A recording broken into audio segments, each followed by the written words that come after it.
Ruslan. I'm coming out of legalism and the whole argument of legalism versus holiness and relationship versus religion. And like, I want to say, when you're in it, deception is so real. And when you're deep in it, like, you really don't know. So like, one thing I would say is encouraging everyone who is free, who does know.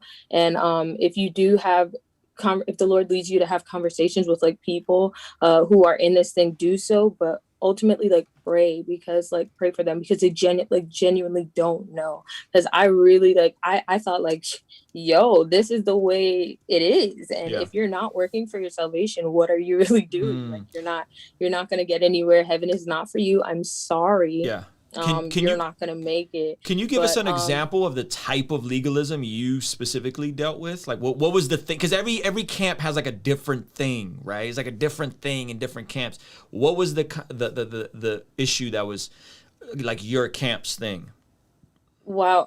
It's funny because this year I actually had to leave my organization in my church. Like, I really feel like the Lord was just leading me out, because I realized a lot of things were not biblical, wasn't Bible. And the three main things I would say is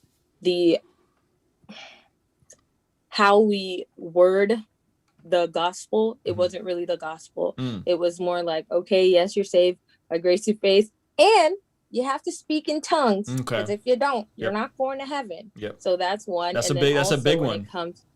Pardon? That's a big one. It's a huge one. Yeah. And that's not the gospel. And when I realized, like, I actually learned that from you. And I was just like, yo, that's crazy. It led me right to my Bible, honestly, to seek that out for myself. The second one was in reference to women and their apparel, how they dress. Women could only wear skirts. You can't wear pants. You can't wear jewelry. You can't wear makeup, all these different things. And they would reference Deuteronomy 6. But when I started reading my Bible and I saw that had nothing to do with that, it was referencing cross-dressers and absolutely nothing with women. And as you go further in the scripture, it gave you a list of other things that you had to follow. And I'm like, yo, where's the line? Like, who said, okay, we stop at verse 7 and that's just what we, and then the third one, I would say, is just the blurred lines of works and salvation. Everything was a salvation issue, and it kind of went into like, I wouldn't want to say mind control, but it kind of was, because it's like, if you don't do it our way, heaven is not for you, and Jesus is not going to ride for that. And I'm like, that's absolutely not the truth, because he was out here with everybody, for everyone. And the thing that literally qualifies us for salvation is our sin, is our incompetence, I'd say, to meet God's level of grace. Wow, that's heavy. I wish somebody would tell my wife that she can't wear pants or whatever. Like, oh my gosh, that is so utterly wild to yikes, man. Oh man. Gosh, that is heartbreaking to hear. Especially, go ahead. I'm sorry. No, you're fine. I was going to say, unfortunately, there's a lot of individuals who are who live this life. Even for me, I just like made it real because everybody's asking me, so do you still love Jesus? Do you still serve him? Do you still serve God? And I'm just like, I will love Jesus Christ forever. Like, Amen. I love God with my whole heart. And honestly, my relationship with God has grown so much. And I have no problem sharing the true gospel of Jesus Christ with people, because I now understand that and I know it. And it makes sense to me. Yeah. It makes absolute sense. So yeah, that's so good. I think that is just such a bummer to hear about what folks are experiencing on those specific things, because why there's so much, again, it's this dichotomy of like, we have this freedom, right? But we still have discipleship and holiness. So it's a healthy tension to have, right? Like, it's a healthy tension, and sometimes it is cultural. Like, it is Absolutely. Different from culture to culture. And I think folks don't get that part. Like, folks don't understand that it's not all like clear cut, right? Like, so you're talking about like women can't wear jewelry. Women can't wear, right? Imagine being in California, in Southern California. I don't know where you're based out of, right? And like going to the beach, you know, like, and then like, and there's folks that trip out about like women going to the beach. And I'm not saying women or men should be out there with some tight old Speedo dudes with their junk showing through the Speedo, right? But I'm saying like everybody don't got to be at the beach with a t-shirt on, fam. Like, and that's so regional. If you go to Florida, you go to Cali, it's completely different than if you go to, you know, go to parts where that's not a thing.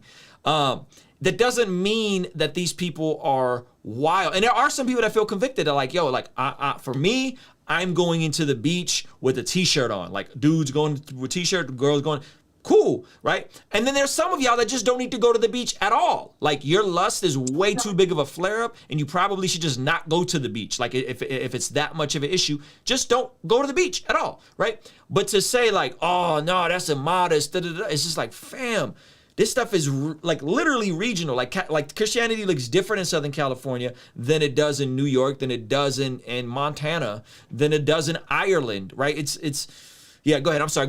You can chime in on that.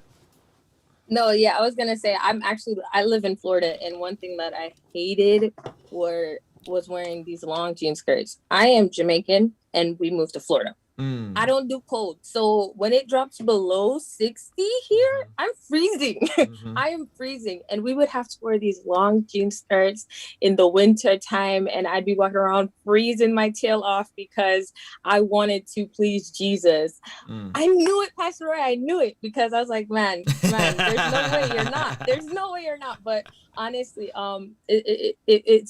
there's that as well. And then also I feel as if it's easier to comprehend. If I'm going to be honest, it's easier to comprehend when you have rules to this thing. Yeah. It's easier to put God in a box and be like, yo, okay, so we can do this and we cannot do this. And you know, that makes it so much easier versus like God is a creator and he created each and every person differently. And how dare us like cap his creativity in like this one little thing to say you cannot look that way because it's not him. In actuality, it's very much so him because he needs each and every one of us to go into different parts of the world to spread his gospel. Like it only makes sense.